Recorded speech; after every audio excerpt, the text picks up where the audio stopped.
ಕಾಂಗ್ರೆಸ್ ಜೈ ಜೈ ಕಾಂಗ್ರೆಸ್ ಜೈ ಕಾಂಗ್ರೆಸ್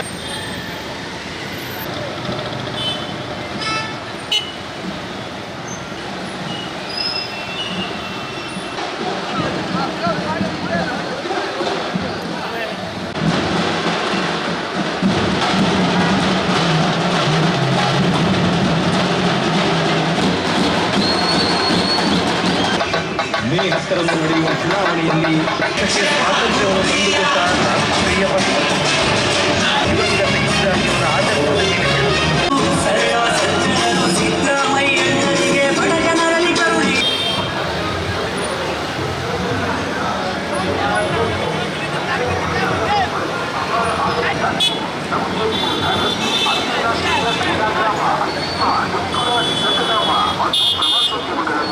ಅಪಾರ ಉದ್ಯೋಗ ಸೃಷ್ಟಿಯ ಗುರಿ ಯುವಕರಿಗೆ ಉದ್ಯೋಗ ಇಲ್ಲಿ ದೊರಕಬೇಕು.